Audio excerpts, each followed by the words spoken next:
Yeah, you know what? I wish I would have kept a lot more. I mean, back then there wasn't a lot of the collecting that we had, and a lot of times you say, "Well, I need this," and say, "Well, yeah, you can have that," and then now you start kicking yourself a little bit. But I've got a couple of really good ones. The Triple Crown sticks and jerseys signed by all three of us. A lot of lithographs that have been done. And just even programs. And my mother in Northern Ontario, I didn't realize this until unfortunately, she passed away, but my sister said, "When are you going to come and get your stuff?"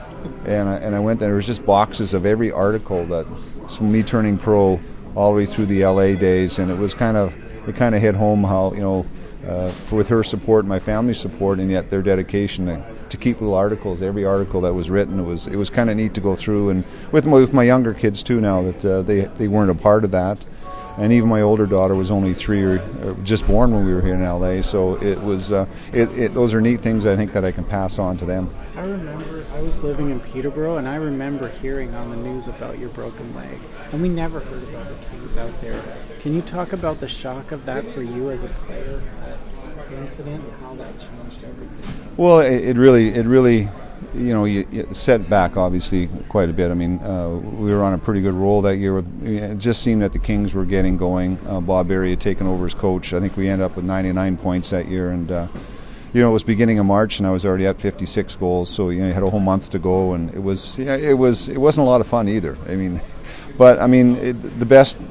If you're going to break your leg, break it on Hockey Night in Canada, at Maple Leaf Gardens, because let's just say, people, I can't, the same as you, I can't tell you how many people come up, I remember you, broke your leg, and it's like, well, I'd like to kind of forget that, but... Boy, did you break it. Yeah, but I mean, and I was very fortunate, the doctors that were there, I mean, they put in a play, I mean, I broke it in the third period, and by, 6:30 the next morning, I already had surgery.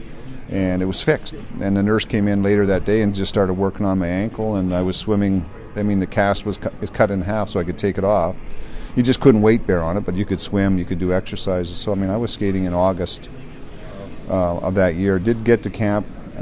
Started the year a little bit, and it was sore, and then we took some time off. And, of course, that was the year we beat Edmonton, and they wanted to leave it in for 2 years, and I just asked if they could take it out, the plate and screws out after the first year, and they said yeah, and it was fine after that. Are you did you wonder if you were going to survive the ambulance trip? Because I heard they dropped you. Yeah, they dropped me just a couple inches, and the doctor didn't believe that I broke my leg. Because I wasn't screaming. I was sort of in a position that it didn't hurt, so I just just leave me here like this, And then he cut my skate, the tape, and the foot fell right to the side, and he went, "Yeah, I think you broke it." You're not in playing shape now, are you? Because this team could no, not today's standards. These guys are incredible athletes, and then unfortunately, it's not just here. I mean, they've got such good players here.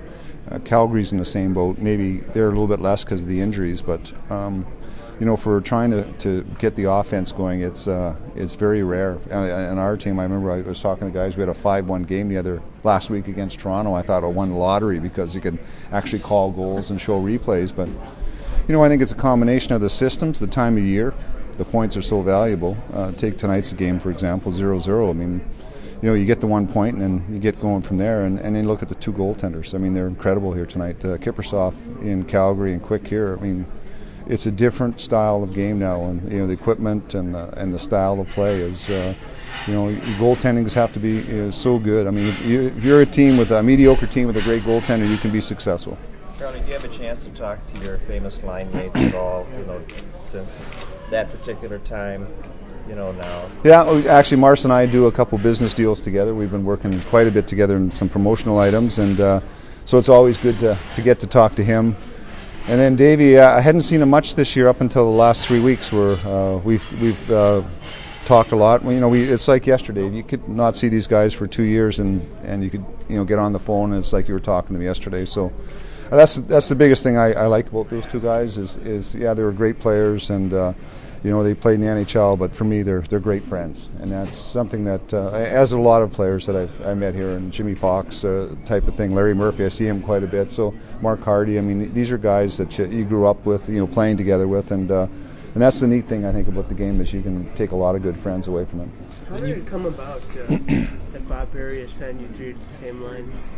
What led up to that? Well, first of all, he sent me down, so I don't know what's that all about. But it was just, unfortunately, I was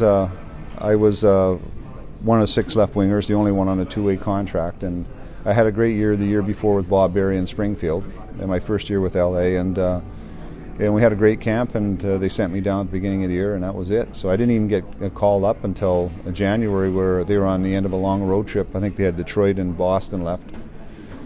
And they had Danny Grant, Ernie Hickey, Glenn Golub, Murray Wilson, left wingers. A couple were hurt, and he called me up to finish the last 2 games. And I thought generally I'd just be called up like I normally was and just sit around and not play much. And he said, no, you're going to get a chance to play. And I really appreciated that. And it finished, went through Detroit, went through Boston, won both those games. The guys scored pretty well. Davey and Marsk almost scored every goal. I think I ended up 1 assist in 2 games. So. But it was enough to get a call back to LA, and I finished the year. What about the miracle on Manchester? I talked with Bernie Nichols about it, talked with Jimmy about it. What do you remember about that? And what was it? Anything that you guys did between the second and third that made you believe that you could even come out? Well, no, win that game? I think it was we knew we could. We weren't as good as them. I mean, they had way more talent. I think they were 60 points ahead of us in the standings. We won the first game in Edmonton, 10-8, and the second game was like a 3-2 game or like a low-scoring game. And this one they were dominating, 5-0, and we got a little bit lucky. And just between the periods, to answer your question was, just let's not embarrass ourselves. It's a long, it's another, there's more games after this. Let's go out and win this period. That's all we were really looking at, and that's where it ended up. We got goal, one at a time, and then we end up with a power play and got a couple more. So. And they were a little bit unlucky because they had a couple posts and a couple breakaways. I mean, they were that good, and by that point, you could see the last 5 minutes it changing.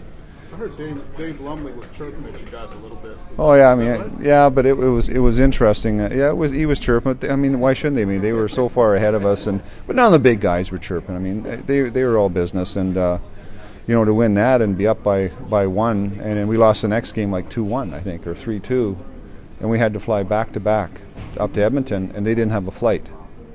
So it's the only time in NHL history 2 teams flew on the same charter, and we had to play the next night. So we all got in at 4 in the morning, and in that game we weren't even behind. I mean, we dominated right from the beginning of the game, and we won that series, and they won 5 cups after that. So that's what we have going for us. Charlie, when you got the call about being honored here, what went through your mind?